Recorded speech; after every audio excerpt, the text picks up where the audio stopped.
mistério da floresta de Ganjuamp, Hartford, Connecticut, 20 de novembro de 1654.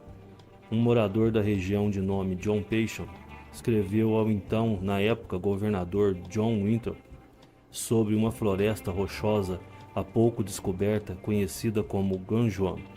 E então ele diz ter ouvido muitos relatos estranhos de inexplicáveis acontecimentos. Salvador e Trento, autor de Search for Lost America. Ganjuamp, região anômala, com muitas câmeras em meio às rochas. As pessoas têm olhado para este local desde o início dos anos 1600. É sem dúvida um lugar de muitos mistérios, onde acontecem muitas coisas sem explicação.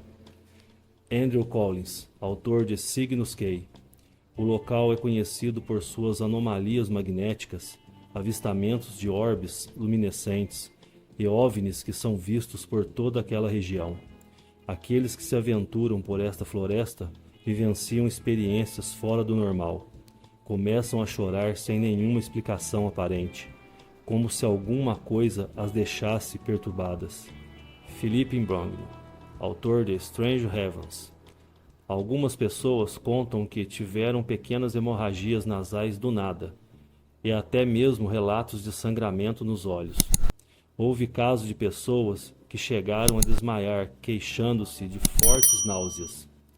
Disse Philip: me aventurei por lá, em companhia de um amigo. Acabamos tendo que sentar, porque o enjoo e a tontura eram tão intensos que era praticamente impossível continuar de pé. Há pessoas que contam que viveram experiências extraordinárias e até mesmo assustadoras, onde atestaram que o tempo e o espaço realmente haviam ficado congelados.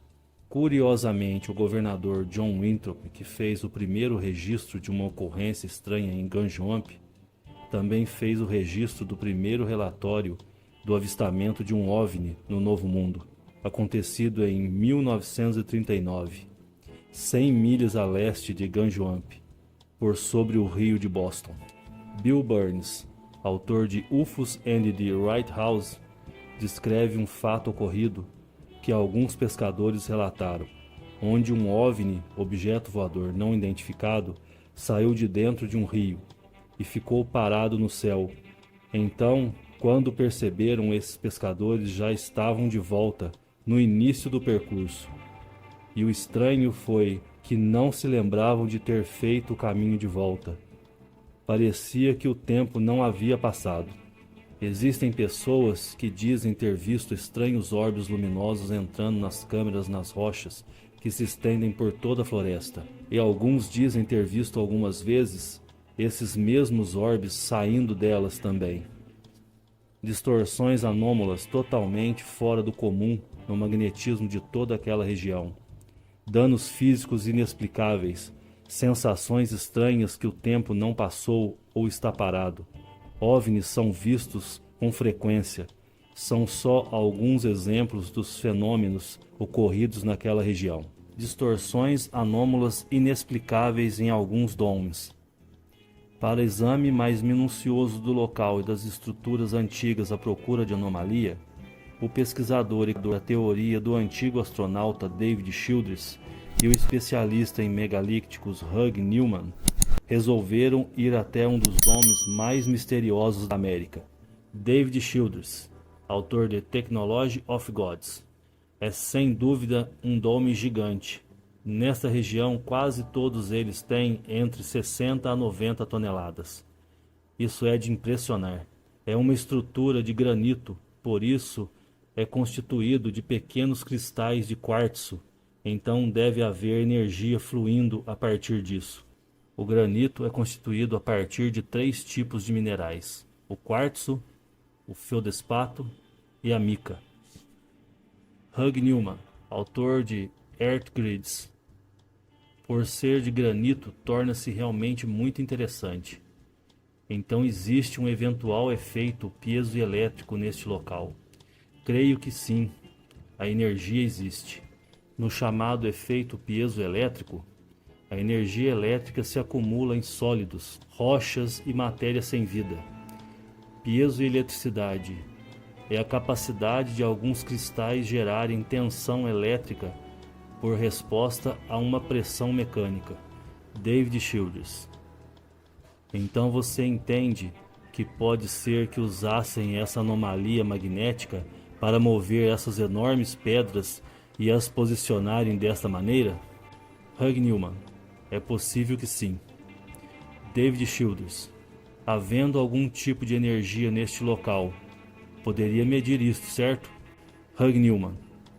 Com um magnetômetro Trifield, pois ele mede diferentes leituras de flutuação magnética e também carga elétrica. Foi só ativar próximo a essa enorme rocha e já constatamos várias flutuações. David Childers.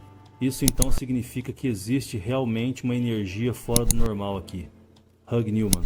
Com certeza temos uma anomalia neste local, de 10 a 50 vezes mais que o normal segundo o magnetômetro. Minha nota. O que estaria causando toda essa anomalia magnética? O que seria essas luzes que são vistas pairando pelo local? Será que tudo isto pode ser causado por esses objetos voadores não identificados que as pessoas afirmam avistar por toda aquela região? Ou eles estariam visitando o local atraídos por estes eventos magnéticos fora do comum?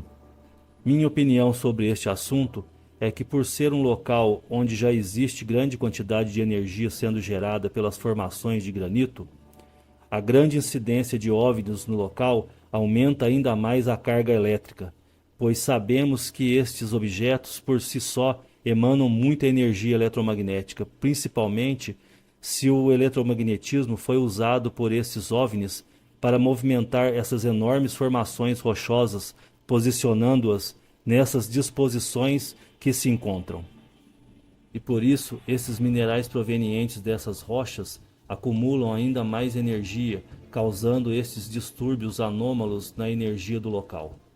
Um exemplo a se citar seria o solo no interior de um agroglifo, onde os minerais que estão no solo recebem uma grande carga eletromagnética gerada pelo OVNI, que se acumula e então o solo fica pulsando ondas eletromagnéticas durante vários dias. Mas o mistério da floresta de Ganjuamp continua sem explicação, apesar das muitas teorias criadas por estudiosos do assunto. Bom pessoal, vamos chegando então ao final de mais um vídeo. Esperamos que tenham gostado. Nossos agradecimentos a todos os inscritos do canal, por estarem sempre marcando presença em nossos vídeos, deixando aquele like e nos ajudando a continuar a crescer. Gostaríamos de deixar aqui um salve àqueles que nos têm apoiado e nos dado força para seguirmos em frente. Um salve para Flório Antônio Tascas, da cidade de Pato Branco, Paraná, Grupo Ufológico Patovni, Mônica Kramer, Porto Alegre, Rio Grande do Sul, Patrícia Milani, Fata Morgana, São Paulo, capital, Tiago Luiz Tiquete, Sobradinho, Distrito Federal, Investigação OVNI, Rodrigo Jacou de Terra Cunha, Campo dos Goitacazes, Rio de Janeiro, Ufologia Brasil, Praia de Atafona, Edineu de Almeida, São Paulo, capital, Canal do Edineu, Breno Junqueira Mendes, São Lourenço, Minas Gerais, Alexandre Nogueira, Usunha, São Lourenço, Minas Gerais, Pop Matuto, Cleiton Bezerra, Arara, São Paulo, César Gueroto, Arara, São Paulo. Então é isso aí, pessoal. Até o próximo vídeo. Kiapla.